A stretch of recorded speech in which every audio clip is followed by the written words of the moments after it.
네, 안녕하세요. 울산 사회적경제지원센터 사회적기업팀의 임영환 과장이라고 합니다.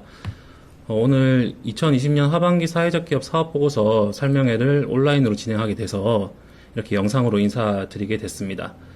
지금 코로나19로 인해서 아무래도 대면 교육이 어렵다 보니까 이렇게 온라인으로 교육을 진행하게 됐는데 함께 PPT 화면 보면서 최대한 천천히 자세히 설명드릴 수 있도록 하겠습니다.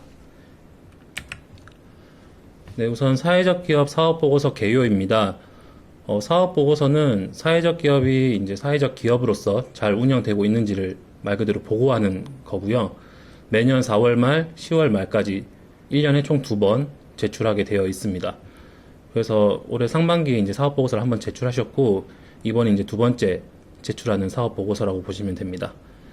이거랑 관련해서 사회적 기업 육성법 제17조에 내용이 나와 있는데, 회계연도 4월 말 및 10월 말까지 고용노동부 장관에게 제출해야 된다 이렇게 되어 있습니다. 그래서 코로나19 때문에 이제 사업 운영하시는 것도 조금 힘드시고 사업 보고서 작성하는 것 자체도 조금 어려우실 수가 있지만 아무래도 법에 10월 말로 제출 기한이 명시되어 있기 때문에 이게 법 개정 이전에는 제출 기한의 변경이 불가능하다고 하더라고요. 그래서 이번 10월 말까지는 꼭 사업 보고서를 제출하셔야 된다 이렇게 생각을 해주시면 될 것 같습니다. 사업 보고서와 관련해서 이제 과태료도 있기 때문에 또 더욱 더 신경을 써주셔야 되는데 여기 사회적 기업 육성법 제23조를 보시면 과태료라고 해서 사업 보고서 작성, 제출 의무를 게을리하거나 거짓이나 그 밖의 부정한 방법으로 작성하는 자는 500만 원 이하의 과태료를 부과한다 이렇게 내용이 나와 있습니다. 그렇기 때문에 사업보고서를 늦게 제출하시거나 아니면 사업보고서 안에 들어간 내용이 잘못되어 있거나 하시면 과태료의 대상이 되시는 거죠. 그래서 저희가 이렇게 설명회를 진행하면서 내용을 안내드리고 그 뒤에는 또 대면 실사를 통해서 수정 필요하신 내용을 안내드리고 이런 식으로 진행을 할 예정입니다. 제출 절차가 나와 있는데 일단 이 교육을 들으시는 기업 측에서는 빨간색 네모로 표시해둔 부분만 신경을 써주시면 될 것 같습니다. 일단 현재 작성 방법 교육 이 단계에 해당이 되겠죠. 저희 지원기관에서 온라인 영상을 통해서 사업보고서 작성 방법을 지금 이제 대표님들 혹은 직원분들께 안내를 드리고 있고 이 교육이 끝난 뒤 각 기업에서 사업보고서 초안을 작성하시면 대면 실사를 진행하게 됩니다. 상반기 사업보고서 같은 경우에는 코로나19가 워낙 상황이 안 좋았던 때여서 대면 실사도 아예 없이 그냥 검토를 진행했었는데 하반기 사업보고서 같은 경우에는 우선 대면 실사를 진행하려고 합니다. 대면 실사는 저희 센터 사무실에서 진행을 할 예정이고 대면 실사 일정표라든지 이런 부분들은 저희가 메일로 다시 한번 안내를 드리도록 하겠습니다. 그래서 일단 사업보고서를 작성을 하시면 저희 센터 사무실에서 대면 실사를 진행하게 되고 대면 실사를 통해서 수정하셔야 되는 내용들을 안내 드리고 수정을 하시고 이런 식으로 진행이 된다고 생각하시면 될 것 같습니다. 그리고 10월 말까지 사업보고서를 제출하시면 기업 측에서 사업보고서와 관련해서 하셔야 되는 업무는 다 종료된다 이렇게 생각을 해주시면 될 것 같습니다. 이 뒷부분에 나와 있는 절차는 그냥 참고용으로 한번 봐주시면 될 것 같습니다. 네, 그러면 사업보고서 제출 서류에 대해서 알아보도록 하겠습니다. 일단 사업보고서 한부 이거는 사업보고서 작성이 통합정보 시스템을 통해서 온라인으로 진행이 되다 보니까 통합정보 시스템에 작성을 하시고 제출 버튼을 클릭하시면 자동으로 제출이 되는 부분입니다. 이거 외에 두 번째로 이제 첨부 서류로 업로드를 해주셔야 되는 서류들이 있는데 하나씩 살펴보도록 하겠습니다. 첫 번째, 사회적 기업 인증서 한 부 업로드를 해주셔야 되고요. 두 번째로 사업자 등록증 사본을 업로드를 해주셔야 됩니다. 그런데 만약에 지점이 있는 경우에는 본점과 지점의 사업자 등록증을 함께 제출을 해주셔야 됩니다. 네, 이 부분 유의를 해주시고요. 그 다음 세 번째로 정관 사본. 근데 정관은 모든 기업이 제출하셔야 되는 건 아니고 2020년 중에 변경된 사항이 있는 경우에만 2020년 중에 정관을 변경한 게 있다 이런 경우에만 제출을 해주시면 됩니다. 네. 2020년 중에 정관을 변경한 게 없는 기업은 제출을 안 하셔도 됩니다. 그리고 네 번째로 본점 및 지점 현황 환부. 이것도 마찬가지로 지점이 있는 경우에만, 지점이 있는 기업만 본점 및 지점 현황을 작성해서 업로드를 해주시면 되고, 지점이 없는 기업은 작성하실 필요가 없습니다. 마지막 다섯 번째 대면 실사 확인증 같은 경우에는 이거는 기업에서 업로드를 하시는 게 아니고 저희 센터에서 사업보고서 대면 실사 후에 수정사항이 없다 하는 경우에 업로드를 해드리는 거니까 이 부분은 크게 신경을 안 쓰셔도 될 것 같습니다. 나중에 대면 실사가 끝나고 저희가 대면 실사 확인증을 업로드를 해드리고 연락을 따로 드릴 예정입니다. 그래서 첨부 서류로 업로드 해주셔야 되는 서류는 이렇게 5가지가 있고, 이거 외에 대면 실사 시에 지참을 해주셔야 되는 확인 서류들이 있습니다. 이거는 사업보고서 내용이 이제 실제와 다름이 없는지 말 그대로 확인하기 위한 서류들이고요. 우선 첫 번째로 2020년 6월 급여대장. 이거는 근로자분들의 임금을 확인하기 위한 용도입니다. 그리고 두 번째로 출근카드. 출근카드가 없는 경우에는 근로계약서. 이거는 근로자분들의 근로시간을 확인하기 위한 용도로 사용된다고 보시면 되고요. 세 번째로 사회서비스 제공 증빙 서류. 근데 이 사회서비스 제공 기간은 2020년 1월부터 6월까지 6개월 분에 해당되는 내용을 준비해 주시면 됩니다. 사회서비스 제공형, 혼합형 같은 경우에는 일반인을 대상으로 사회서비스 제공한 내역도 같이 정리하셔서 가지고 와주셔야 됩니다. 왜냐하면 사회서비스 제공형, 혼합형의 경우에는 사회서비스를 의무적으로 제공해야 되는 유형인데 그 의무 제공해야 되는 비율이 각각 30%, 20% 이렇게 잡혀있기 때문에 일반인 대상 모수도 확인을 해야 취약계층에게 사회서비스를 제공한 비율을 확인할 수 있기 때문에 그렇습니다. 그래서 일반인을 대상으로 한 사회서비스 제공 내역도 자유 양식으로 일자나 대상, 인원, 내용 이런 것들을 간략하게 기재를 하셔서 함께 가져와 주시길 부탁드리겠습니다. 그리고 네 번째로 회의록입니다. 회의록은 민주적 의사결정 구조, 대표적인 게 이사회죠. 이사회 운영 실적을 확인하기 위한 용도이고요. 다섯 번째로 근로자 취약계층 증빙 서류. 근로자분들 중에서 혹시 취약계층이 있으신 경우에는 그걸 증빙할 수 있는 서류를 가지고 와주셔야 됩니다. 만약에 일자리 창출 사업 참여 근로자인 분이 취약계층이시다 하시면 참여 근로자 확정 관련된 구청이나 군청에서 보내준 공문이 있으실 거예요. 그걸로 이제 증빙을 하셔도 되고, 우리 자체 근로자인데 취약계층이시다. 그러면 만약에 그분이 장애인이시다. 그런 경우에는 장애인 복지카드 이런 걸로 증빙을 해주시면 됩니다. 그리고 여섯 번째 등기부 등본, 말소사항 포함인데 이거는 민주적 의사결정구조 회의에 참여하는 임원분들 구성을 살피기 위함이고요. 마지막으로 지역사회 공헌형, 기타형의 경우에는 우리가 사회적 기업으로 활동한 사회적 목적 실현과 관련된 내용, 그거를 증빙할 수 있는 서류들을 함께 가지고 와주시길 부탁드리겠습니다. 네, 그래서 이런 확인 서류들을 다 가지고 대면 실사를 참여해 주시면 저희가 그 서류 내용과 사업보고서에 작성하신 내용을 대조해 보면서 수정해야 되는 내용들을 안내해 드리도록 하겠습니다.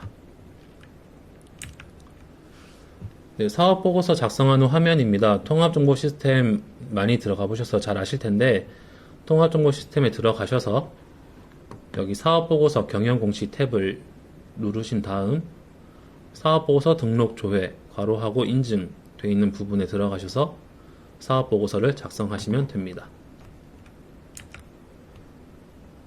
첫 번째로 작성하셔야 되는 화면입니다. 기업 현황 부분이고 우리 기업과 관련된 기본적인 정보를 작성하는 부분이라고 보시면 됩니다. 기업 현황은 2020년 6월 말 기준으로 작성을 해주시면 되고요. 혹시 작성한 내용 중에서 인증서와 내용이 다른 부분이 있다. 그런 경우에는 인증서를 재발급 받아야 합니다. 네. 인증서 재발급 관련해서는 혹시 문의사항이 있으실 경우 저희 센터로 전화를 주시면 되고요. 다른 내용은 뭐 크게 해당되는 부분이 아마 없으실 것 같은데, 아까 앞에서도 말씀드렸던 지점이 있는 경우 본점 및 지점 현황을 작성해야 된다. 이 내용은 기억을 해주시길 부탁드리겠습니다. 여기 앞에 화면에서 보시면 회색으로 음영 처리가 되어 있는 칸들이 있습니다. 이런 칸들은 다 자동으로 입력되는 부분이니까 사업보고서 작성하실 때 굳이 작성을 하지 않으셔도 되는 부분이에요. 회색으로 음영 처리된 부분은 자동으로 입력되는 항목이다. 이렇게 기억을 해주시면 되고, 모든 항목을 입력하신 뒤에는 항상 저장 버튼을 꼭 눌러주시길 부탁드립니다. 이게 시스템이 보안상의 문제로 30분마다 자동 로그아웃이 된다고 하더라고요. 그래서 저장 버튼을 꼭 각 단계별로 한 번씩 주기적으로 눌러주시길 부탁드리겠습니다. 각 내용, 세부 내용을 보자면, 일단 대표자 같은 경우에는 자동으로 내용이 다 입력이 되고요. 주소도 마찬가지로 자동으로 내용이 다 입력이 됩니다. 그리고 이메일 전화번호도 인증 정보를 바탕으로 자동으로 입력이 되는데, 혹시 이메일이나 전화번호 내용이 바꿀 게 있다, 변경이 필요하다 하는 경우에는 한국사회적기업진흥원 인증평가팀 031-697-7727 여기로 전화를 하셔서 변경 요청을 하면 된다고 합니다. 그리고 이게 저희 센터에서도 통합정보 시스템 로그인 했을 때 수정이 가능하긴 하더라고요. 그래서 사업보고서 대면 실사할 때 저희 센터 직원한테 말씀을 해주셔도 수정을 해드릴 수 있을 것 같습니다. 그리고 유급 근로자 수, 정관 변경 여부 이런 것들도 뒷부분에서 작성하는 사업보고서 내용에 따라서 자동으로 입력이 되는 부분이라서 첫 번째 단계에서는 굳이 입력을 하실 필요가 없습니다. 네, 그리고 두 번째 화면인데요. 세부 내용을 살펴보자면 우리 업체에서 하고 있는 사업, 업종을 넣는 부분이 있습니다. 업종, 업태, 종목, 뭐 주사업 내용 이런 것들을 넣는 내용이 있는데, 일단 주업종, 부업종 같은 경우에는 한국표준산업분류의 대분류 이거를 참고하셔서 우리 업체의 사업 내용에 맞는 거를 선택해서 입력을 해주시면 됩니다. 그래서 팝업 창을 누르시면 여기 파란색 네모 안에 있는 화면처럼 대분류에 따른 여러 가지 사업들이 나오는데, 거기에 해당되는 사업을 하나 선택을 해주시면 되고, 우리 주사업 내용을 결정하는 거는 매출액 기준으로 상위 업종을 선택해 주시면 됩니다. 그래서 2개 이상의 사업을 하고 계신다 하시면 매출액 기준으로 상위 1위 업종 그리고 2위 업종 이거를 주업종과 부업종에 넣어주시면 되겠죠. 그리고 주업태, 부업태를 입력하는 부분은 사업자 등록증을 참고를 해주시면 됩니다. 사업자 등록증에 보시면 사업의 종류 중에서 업태라고 나와 있는 부분이 있는데 그 내용을 그대로 적어주시면 됩니다. 그리고 주종목, 부종목 같은 경우에도 사업자 등록증을 참고하셔서 사업의 종류 중에서 종목에 해당되는 내용을 입력을 해주시면 됩니다. 그리고 주사업, 부사업 부분에는 사업 내용을 간략하게 입력해 주시면 되는데, 뭐 제조업 이렇게 돼 있었다 하시면 그 제조업이 뭐 어떤 거를 생산하는 제조업인지, 뭐 물티슈를 취약계층 일자리 창출을 위한 물티슈 제조업 뭐 이런 식으로 간단하게 사업 내용을 설명해 주시는 내용을 적어 주시면 됩니다. 그리고 사업 지역, 관할, 관서, 지원 기간 이거는 자동으로 입력되는 부분이라서 뭐 굳이 수정하실 필요가 없고, 첨부 파일은 나중에 제일 뒷부분에 첨부 파일 업로드 한 개 몇 개가 업로드 되어 있는지 표시되는 부분인데 지금 단계에서는 크게 신경을 안 쓰셔도 됩니다. 그리고 마지막으로 작성하셔야 되는 부분이 출자 현황인데, 출자 현황 같은 경우에는 지분 보유자의 성명과 지분율을 입력을 해주시면 되고 2020년 6월 말 기준으로 작성을 해주시면 됩니다. 근데 이거는 조직의 형태가 주식회사인 경우에만 입력을 해주시면 됩니다. 네. 그래서 지분율의 총 합이 100%가 되도록 입력을 해주셔야 하고, 주식회사가 아닌 그 이외의 법인 형태, 뭐 협동조합이라든지 사단법인이라든지 사회적 협동조합이라든지 이런 법인 형태인 경우에는 해당 사항 없음을 기입해 주시고 지분율에는 그냥 100% 이렇게 입력을 해주시면 됩니다. 네, 두 번째로 넘어가서 민주적 의사결정 구조 부분입니다. 민주적 의사결정 구조 부분에서는 2020년 1월부터 6월 중에 개최한 의사결정 구조 실적, 제일 대표적인 게 이제 이사회죠. 이사회 실적을 넣어주시면 되는데, 이 의사결정 기구는 최소 3인 이상으로 구성을 하셔야 되고, 실제로 회의를 하신 것도 3인 이상 참여하신 회의 실적만 반영을 해주셔야 됩니다. 그리고 거기 참여한 구성원 중에 근로자 대표, 외부 이해관계자가 꼭 참여를 해야 된다. 이거를 기억해 주셔야 하고요. 만약에 개최 실적이 없는 경우에는 뭐 적으실 내용이 없으시니까 굳이 작성하실 필요가 없고, 개최 실적이 있는 경우에는 몇 번 했는지, 그리고 참여한 임원들 유형이 어떻게 되는지, 이런 부분들을 명확하게 입력을 해주시길 부탁드립니다. 대부분 사회적 기업이 민주적 의사결정 구조로 이사회를 운영하고 있는데, 혹시 이사회가 아니고 운영위원회라든지 뭐 총회라든지 이런 별도의 의사결정 기구를 운영하신 기관은 여기 보시면 기타란이 있습니다.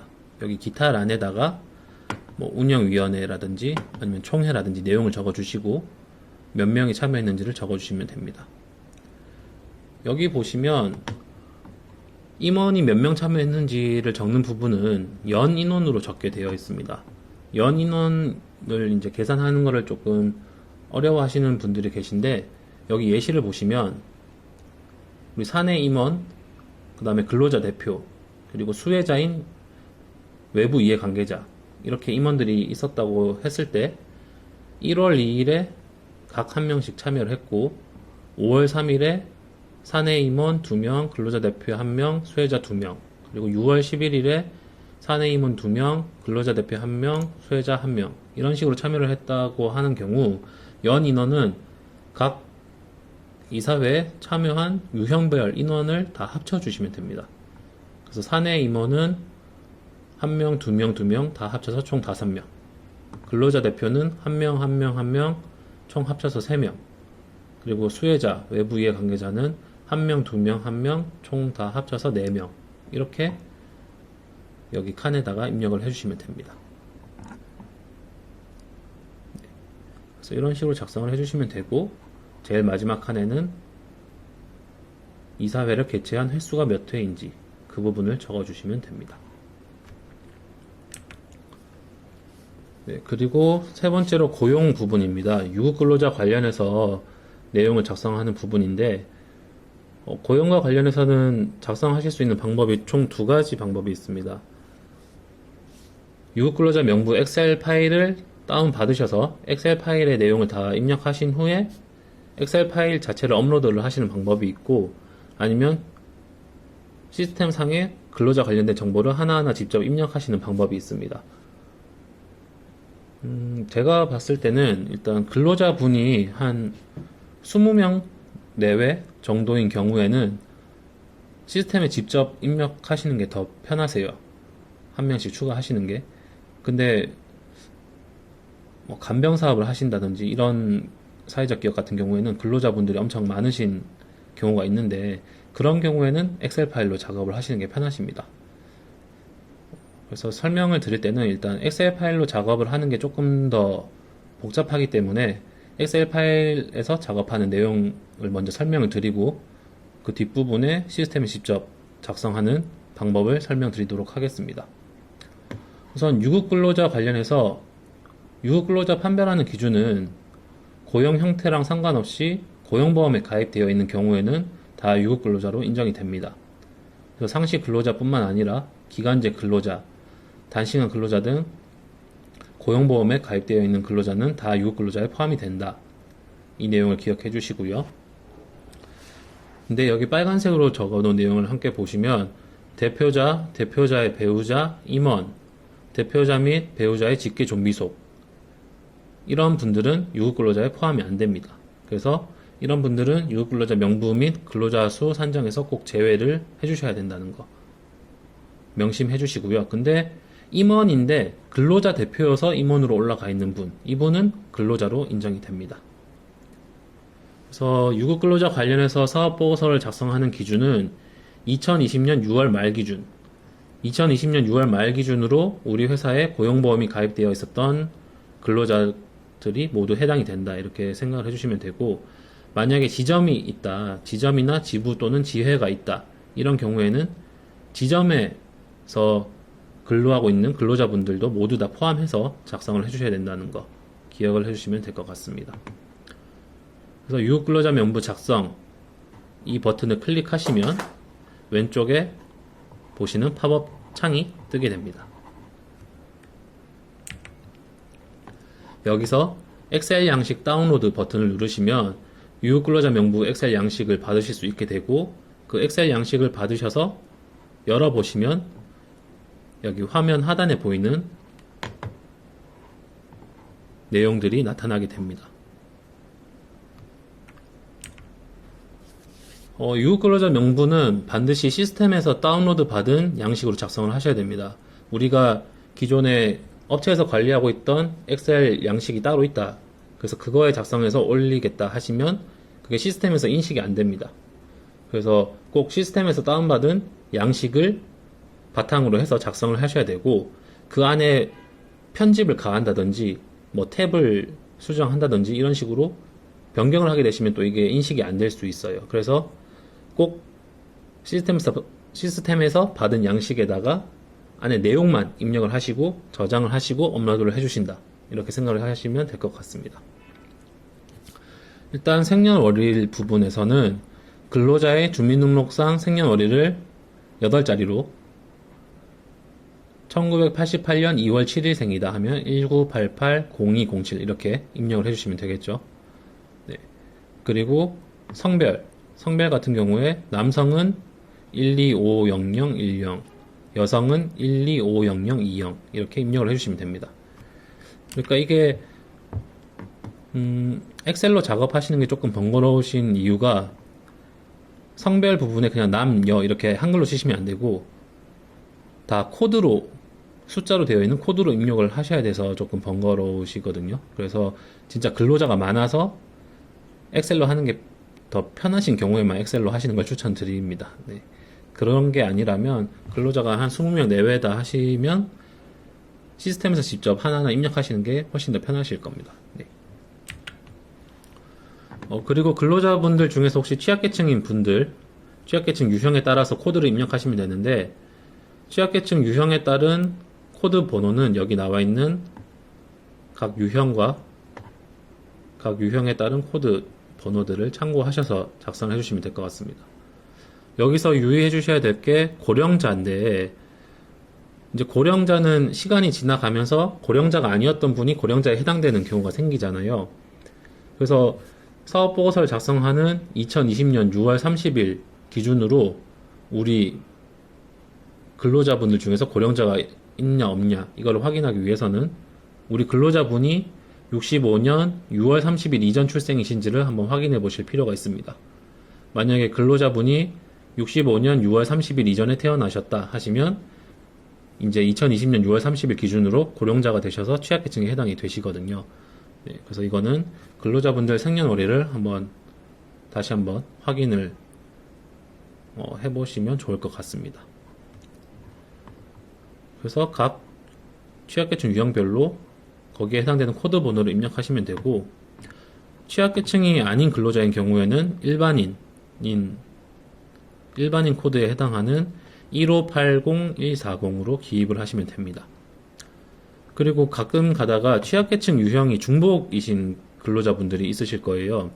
여기 예시를 보시면 장애인이면서 고령자인 유급근로자 땡땡땡씨, 근데 이분은 채용 당시 취약계층 유형이 장애인으로 분류되었기 때문에 이분은 취약계층 유형의 장애인으로 입력을 하시면 됩니다.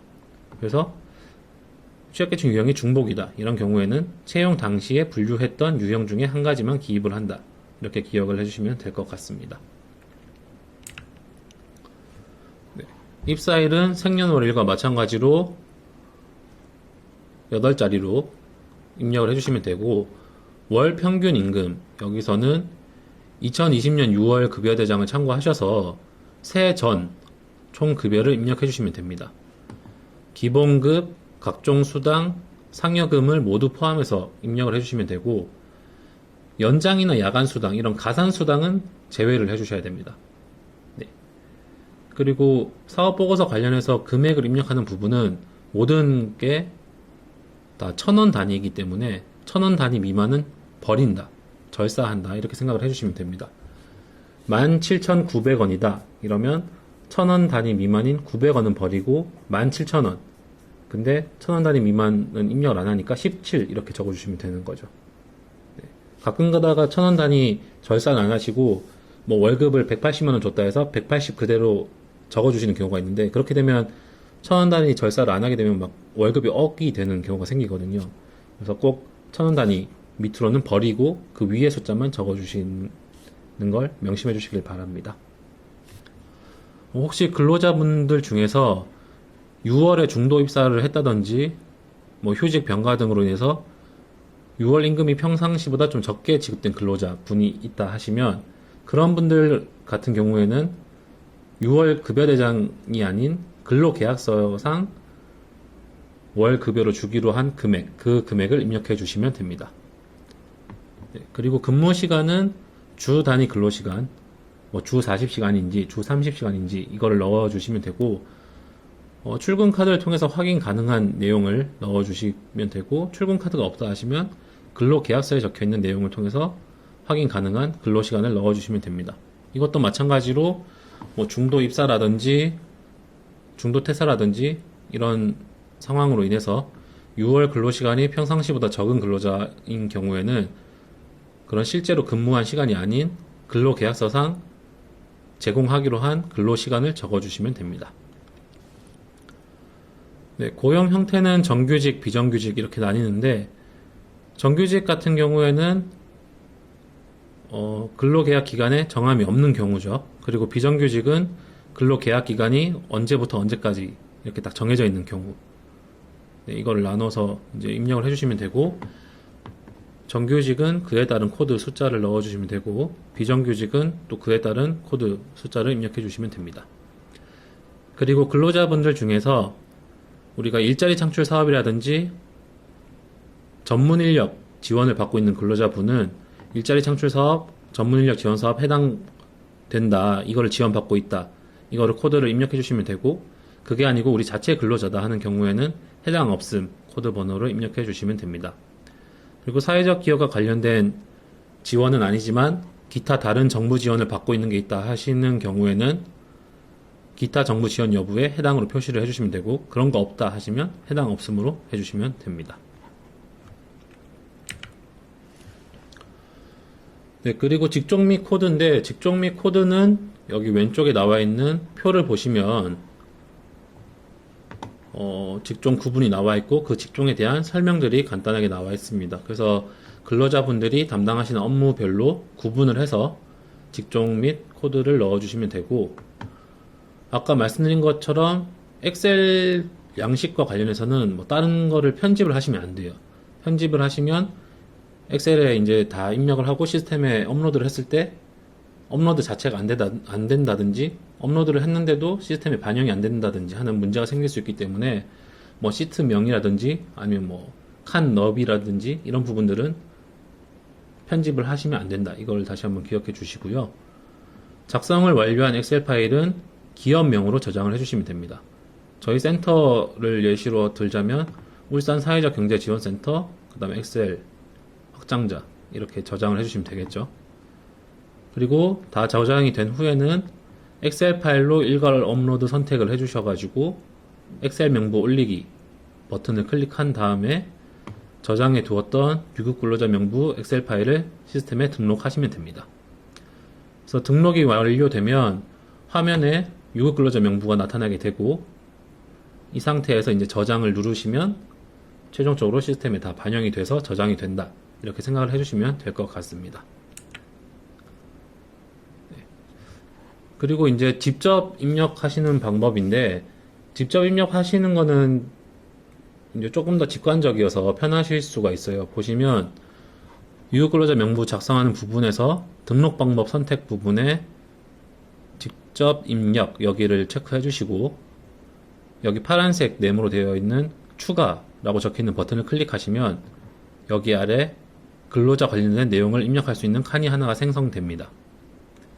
그리고 여기서 체크박스에 체크를 하시면 아래 화면에 보이시는 것처럼 근로자와 관련된 내용을 입력할 수 있는 창이 나타나게 됩니다. 그래서 이 창에 근로자의 이름, 생년월일, 성별, 취약계층 유형, 입사일, 월평균 임금, 근무시간, 고용 형태, 직종, 사회적 기업 일자리 지원 여부, 기타 정부 지원 여부 이런 것들을 다 체크하시고 저장 버튼을 누르시면 그 근로자에 대한 내용이 저장이 되게 됩니다. 그래서 근로자 한 분 한 분 이런 식으로 추가를 누르시면서 내용을 작성해 주시면 됩니다.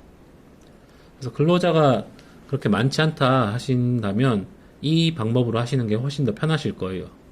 네, 그래서 이렇게 작성을 하시고 최종적으로 다 근로자분들 내용을 다 작성을 하셨다면 저장 버튼 누르시고 다음 단계로 넘어가시면 되겠습니다. 네, 그리고 네 번째로 사회 서비스 제공과 관련된 내용입니다. 사회 서비스 관련해서 의무적으로 사회 서비스를 제공해야 되는 사회 서비스 제공형 그리고 혼합형 사회적 기업은 반드시 작성을 하셔야 되는 내용이고요. 일자리 제공형이나 지역사회 공헌형 그리고 기타형의 경우에는 필수 사항은 아니신데 혹시 사회 서비스를 제공한 실적이 있다 하시는 경우에는 작성을 해주시면 되겠습니다.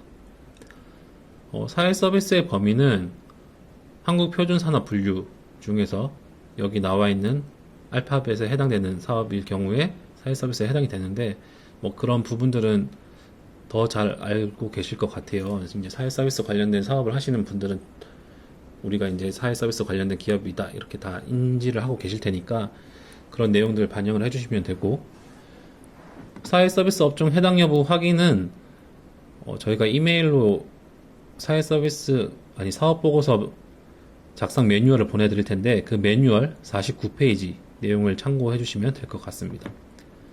그래서 사업 보고서 작성하시는 기준은 2020년 1월부터 6월까지 총 6개월 동안 제공한 실적을 넣어주시면 되고, 전체 수혜자 중에서 취약계층 비율, 네, 이게 이제 중요하겠죠. 사회 서비스 제공형이나 혼합형의 경우에는.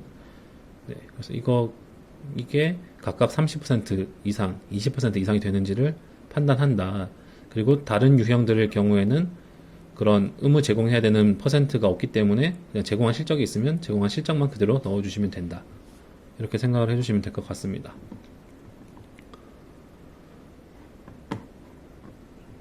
여기 오른쪽에 나와 있는 내용은 한번 참고를 해주시고요.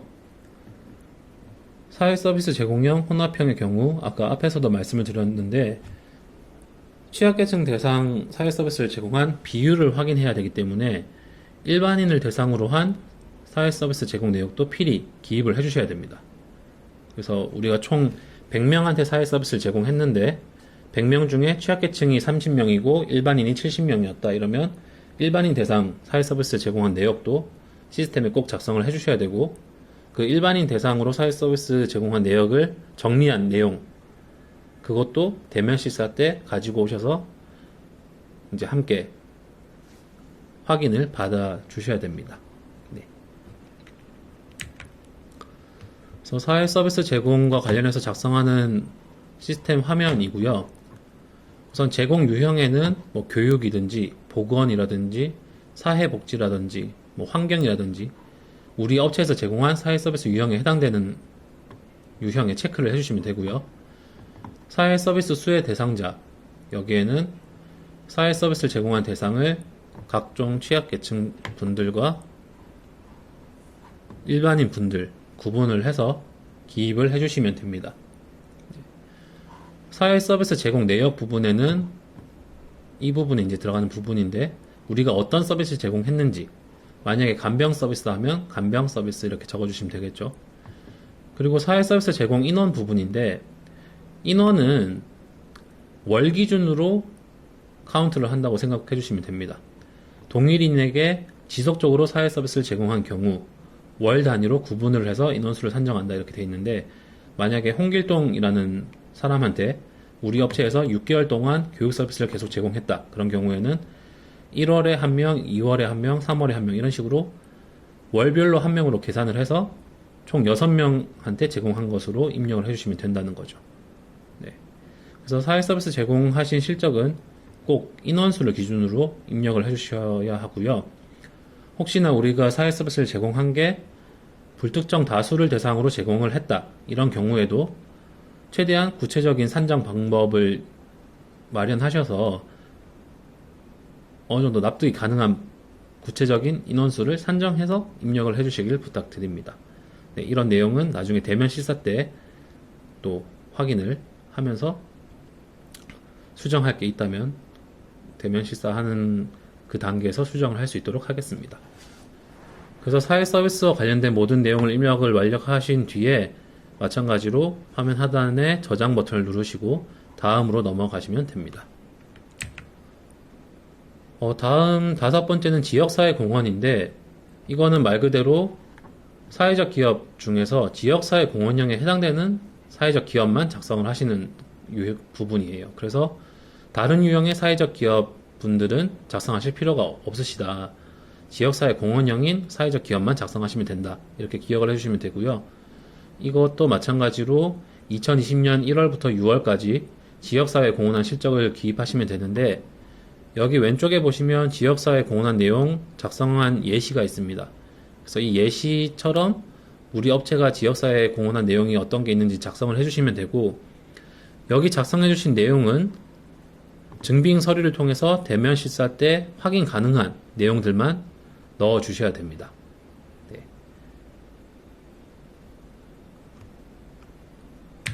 그리고 6번째 기타, 창의 혁신형, 기타형인데, 이것도 마찬가지로 인증 유형 중에서 기타형에 해당되는 기업만 작성을 하시면 되고요. 다른 유형일 경우에는 작성하실 필요가 없습니다. 그리고 2020년 1월부터 6월까지 우리가 기타형 사회적 기업으로서 사회적 기업의 역할을 한 내용이 있다, 그런 거를 옆에 나와 있는 예시를 참고하셔서 이런 식으로 작성을 해주시면 되고, 이것도 마찬가지로 기타형으로 우리가 사회적 기업의 역할을 한 내용, 이런 내용들을 증빙할 수 있는 서류를 대면 실사 때 꼭 가지고 와주셔야 됩니다. 네. 그래야 이제 대면 실사 때 그 내용이 맞는지를 확인을 하고 이제 넘어갈 수가 있겠죠. 네. 그래서 각 단계별로 작성을 하시고 마찬가지로 저장 버튼 누르시고 다음으로 넘어가시면 됩니다. 네, 7번째는 정관 부분인데, 앞서 말씀드렸지만 정관이 변경했을 때만 이 챕터를 작성하시면 되고, 정관 변경한 게 없다 하시면 정관 변경 여부에 변경 없음 하시고 저장하고 넘어가시면 됩니다. 네. 정관 변경하셨을 경우에는 한국사회적기업진흥원에 정관 변경 신고를 꼭 하셔야 되는데, 가끔가다 놓치시는 경우가 있으시더라고요. 그래서 정관이 변경된 경우에는 변경일로부터 14일 이내에 한국사회적기업진흥원에 정관 변경에 관한 보고서를 제출해야 된다, 이 내용이 있기 때문에 혹시 정관 변경했는데 변경 신고를 안 했다 하신 기업이 있으시다면 참고해 주시고요. 그거와 관련된 세부 내용은 한국사회적기업진흥원 홈페이지에 들어가셔서 공지사항에 보시면 최상단에 사회적 기업 인증서 재발급 및 정관 변경 신고 안내라는 내용이 있습니다. 그래서 이 내용을 참고해 주시면 될 것 같습니다. 그래서 정관 변경 여부는 2020년에 정관이 변경된 경우 변경을 선택해 주시고, 2020년에 정관 변경된 게 없다 하시면 변경 없음 선택해 주시면 됩니다. 그래서 정관 변경한 게 있다 하신다면 우선 정관 변경일을 선택해 주셔야 되는데, 정관 변경일 같은 경우에는 우리 법인의 형태에 따라서 약간 기준이 다릅니다. 뭐 주식회사 아니면 일반 협동조합 같은 경우에는 총회나 이사회에서 정관 변경을 의결한 날, 이 날이 정관 변경일이 되고요. 사단법인, 재단법인, 사회적 협동조합, 이런 비영리 법인들 같은 경우에는 정관 변경을 관할, 관청으로부터 허가 또는 인가 받은 날, 이 날이 정관 변경일이 됩니다. 그래서 이 두 개 기준이 다르니까 어떤 기준이 적용되는지를 참고해 주시고요. 그리고 정관 변경 신고 여부, 정관 변경하신 다음에 한국사회적기업진흥원에 신고를 했다. 그러면 신고를 선택해 주시면 되고, 신고하지 않았다 하면 미신고를 선택해 주시면 됩니다. 또 정관 변경 신고하신 경우에 신고 일자를 선택하는 칸이 뜨게 되는데, 정관 변경 신고서에 적으신 정관 변경 신고 날짜를 적어주시면 되고, 미신고일 경우에는 세부 안내에 따라서 빨리 신고를 해주셔야 된다. 네, 아까 말씀드린 것처럼 그렇게 진행을 해주시면 될 것 같습니다. 그래서 정관과 관련된 내용들도 다 입력을 하신 뒤에는 저장 버튼을 누르시고 다음 단계로 넘어가시면 됩니다.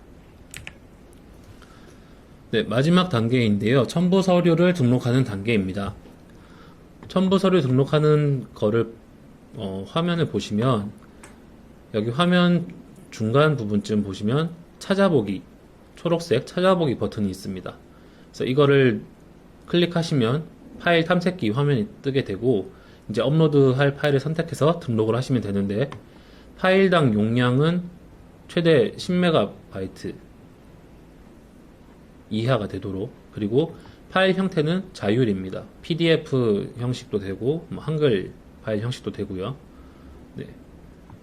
근데 용량이 초과하면 이제 업로드가 안 되니까 그 부분 유의해 주시고, 그 다음에 파일명에 뭐 작은 따옴표라든지 큰 따옴표 이게 포함이 되어 있으면 첨부가 되지 않는다고 하니, 파일명에 그런 뭐 특수 기호가 들어가 있는 게 없는지 다시 한번 확인을 부탁드립니다. 그래서 파일을 하나씩 이렇게 찾아보기 위해서 업로드를 할 때마다 여기 파일 리스트에 하나씩 추가가 되는 거를 확인하실 수가 있고요. 업로드한 파일을 삭제를 만약에 하고 싶다 하시면 여기 업로드된 파일 리스트가 나와 있는 상태에서 삭제 버튼을 클릭해 주시면 됩니다. 근데 삭제를 하시면 복구가 안 되시니까 뭐 그게 꼭 삭제를 해야 되는 파일인지 다시 한번 확인을 해주시고 삭제를 해주시면 될 것 같습니다. 그래서 모든 파일이 업로드 되었는지 확인된 다음에 저장 버튼을 누르시면 되고요. 제출 버튼은 아직 누르시면 안 됩니다. 제출 버튼은 반드시 저희 센터에서 대면 실사를 하신 다음에 저희 센터에서 대면 실사 확인증을 최종적으로 업로드를 해드린 다음에 제출을 해주셔야 된다는 거. 미리 제출 버튼을 클릭하시게 되면 사업보고서 수정이 안 되거든요. 그렇기 때문에 꼭 대면 실사를 하신 다음에 대면 실사 확인증이 올라간 다음에 제출을 해주셔야 된다. 이 부분을 유의해 주시기 바랍니다. 대면 실사와 관련해서는 일단 사업보고서 제출해야 되는 거는 최종적으로 10월 31일까지, 10월 말일까지입니다. 그런데 이제 사업보고서 1차적으로 기업에서 작성을 해주시면 그 내용을 검토하고 또 수정하는데 시간이 들어가니까 그런 시간을 계산해 봤을 때 저희가 일단 가안으로 잡아둔 게 10월 14일 수요일까지 기업에서 사업보고서를 작성 완료해 주시길 부탁드리고자 합니다. 아까 말씀드린 것처럼 제출을 하시면 안 되고요. 일단 저장만 하시면 되고, 이 10월 14일까지 모든 단계를 다 저장하신 상태로 일단 저장을 해주시고, 저희 센터 사무실에서 대면 실사를 진행하면서 대면 실사를 할 때 수정사항을 안내드리고 그 자리에서 바로 또 수정을 하고 이런 식으로 진행을 할 예정입니다. 그래서 수정사항이 다 수정 완료되고 더 이상 이상이 없다 하는 경우에 저희 센터에서 대면 실사 확인증을 업로드 해드리고 연락을 드릴 예정이고요. 그 대면 실사 확인증이 업로드 된 거를 확인하신 후에 각 기업에서 사업보고서 제출 버튼을 클릭하시면 최종적으로 사업보고서 관련된 모든 것이 완료된다. 이렇게 기억을 해주시면 될 것 같습니다. 네, 그래서 2020년 하반기 사업보고서 관련해서 온라인으로 이렇게 설명회를 진행하게 되어서 함께 PPT를 보면서 최대한 천천히 좀 자세히 설명을 드리려고 했는데 이런 녹화를 처음 하다 보니까 좀 미흡한 부분이 많이 있었을 것 같습니다. 그래서 사업보고서 작성하시다가 문의사항이 있다 하시면 여기 화면에 보이는 저희 센터 사회적기업팀 전화번호 052-267-6176 여기로 전화를 주시면 문의사항에 대해서 또 친절하게 안내를 드리도록 하겠습니다. 네, 긴 시간 교육 들으시느라 수고하셨습니다. 네, 감사합니다.